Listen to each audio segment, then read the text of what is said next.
नमस्कार दर्शक बंधु प्रियास किचन में आपण मानक अनेक अनेक स्वागत। आज मो आपण मानक पई देसी अंडा आलू तरकारी रेसिपी लेके आछि। आकु बनैबा बहुत सहज आ खाइबा को बहुत टेस्ट लगी थाए। आकु भी आमे देसी स्टाइल बनैबा। देसी स्टाइल देसी अंडा आलू तरकारी। तेबे चलंतु टे न करी आज रेसिपी को स्टार्ट करनेबा।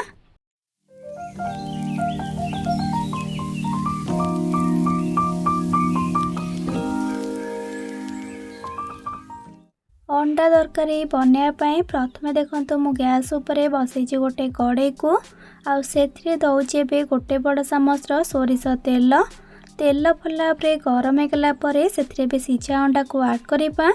ये मु 5टी सीझा देसी अंडा को नहीं आपण सेम प्रोसेस रे बॉयलर अंडारे तरकारी बनै पारिबे। एबे को हल्का गोलाई देकी लो फ्लेम रे 4 ରୁ 5 मिनट खंडे भाजी देबा। जेमती कि अंडा आमर चारिपट साइड भल भाव गोल्डन ब्राउन कलर की भाजी जीवो। 4 ରୁ 5 मिनट पर देखंतु अंडा आमर भल भाव गोल्डन ब्राउन कलर की भाजी गलानी। एबे ताकू तेलरू बाहर करनेबा। लो फ्लेम रे अंडा को भाजिले से आ फुटी न थाए, परफेक्ट भाव में गोल्डन ब्राउन कलर की भाजी जाई थाए। आउ गोटे टिप्स, अंडा को आपण 4 ରୁ 5 मिनट रू अधिक टाइम भाजबेनी, कारण अधिक अंडा भाजी गले हार्ड हो जाई थाए। अंडा को भाजिकी काढ़ी देला परे से तेल रे 2टी तेजपत्र को पकेबा। आउ ता सहित गोटे मीडियम साइज रो पियाज को छोट छोट करके काटिकी पकेबा। आपण चाहिले पियाज को पेस्ट करके मध्य देई पारिबे। पियाज सबको तेल रे देला परे गैस रो फ्लेम को मीडियम रे रखिकी पियाज को आमे लाइट गोल्डन ब्राउन कलर जाए गोले गोले की भाजीबा। किछि टाइम भाजी देला परे एठी आपण देखि पारथिबे पियाज आमर एबे गोल्डन ब्राउन कलर की भाजी गलानी। एही परी पियाज भाजी गला परे सेथरे भी गोटे बड़ चामच अदा रसुण पेस्ट को पकेबा। आउ अदा रसुण पेस्ट को दे सारिकी गैस रो फ्लेम को लो रे रखिकी पाखापाखि 3 मिनट खंडे कषिबा। जेमती कि अदा और रसुण कंचा बास्ना जाइकी सेटिके कषि जीवो। पाखापाखि 3 मिनट खंडे कषिला परे एठी आमर एबे अदा और रसुण कंचा बास्नाटा चली गलानी। आउ से टिके कषि गलानी। एबे आमे एथिरे गोटे मीडियम साइज रो टमाटो को टिके बड़ बड़ खंड करके काटिकी देबा। आउ मसला सह टमाटो को भल भाव थरे मिक्स करनेबा। सबू को टिके मिसई देकी सेथिरे बे अधा छोट चामच हल्दी गुंड पकेबा। आउ अधा छोट चामच काश्मीरी लंका गुंड पकेबा। आउ अधा छोट चामच राग लंका गुंड पकेबा।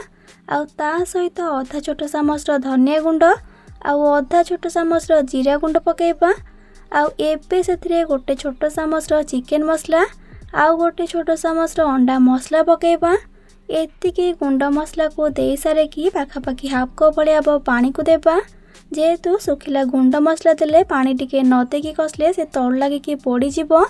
एबे आमे गैस रो फ्लेम को लो टू मीडियम रे रखिकी पाखापाखि 4 ରୁ 5 मिनट खंडे भल भाव मसला को कषि नेबा। पाखापाखि 4 ରୁ 5 मिनट पर देखंतु मसला हमर बढ़िया भाव कषि गलानी। आ टमाटो भी देखंतु पूरा सिझिकी मसला रे मिक्स हो गलानी। मसला को आपण जेते भल भाव कषिबे तरकारी टेस्ट सेते बढ़िया आसीबो। एबे त हमर मसला भल भाव कषि गला। एबे आमे एथिरे ग्रेवी पाई पानी ऐड करबा। एठी मो 1.5 ग्लास पानी दउची। जेहेतु मो टिके ग्रेवी वाला बनेबी सेथि पाई आपण जेतिकी तरकारी रा कंसिस्टेंसी रखिया पई चाहथिबे निज हिसाब रे पानी एठी कम अधिया करके देई पारिबे। पानी को देला परे गैस रा फ्लेम को हाई करबा। आउ सबू को भल भाव मिक्स करनेबा। पानी को मिक्स कर देकी सेथिरे बे स्वाद अनुसार लूण पकेबा। आउ ता सहित सीझा आलू को पकेबा। एठी मु 5टी छोट साइज रा सीझा आलू को नेकी तार चोपा को छड़ेकी गोटा एठी मु आलू को दउची। आउ ता सहित 3टी छोट साइज रा आलू को ताको एठी मु मैश करके दउची। मैश करके देले ग्रेवी रा टिके हमर मोटा है कि रेडी हेबो। एबे आमे हाई फ्लेम रे ग्रेवी को प्रथमे भल भाव फुटिबा को छाड़ देबा। किछि टाइम फुटेला परे एठी आपण देखि पारथिबे तरकारीटी हमर भल भाव फुटी आसलानी। तरकारीटी फुटी आसला परे एबे आमे एथिरे भाजी रखिथिबा अंडा सब को ऐड कर देबा। आउ ताको हल्का टिके मिक्स कर देकी मीडियम फ्लेम रे पाखापाखि 10 मिनट खंडे फुटिबा को छाड़िबा। जेहेतु सीझा आलू आ अंडा नहीं चे सेथिपाई तरकारी को अधिक टाइम फुटेबा किछि भी दरकार पड़िबनी। पाखापाखि 10 मिनट पर देखंतु तरकारी आमर केते भल भाव फुटुची।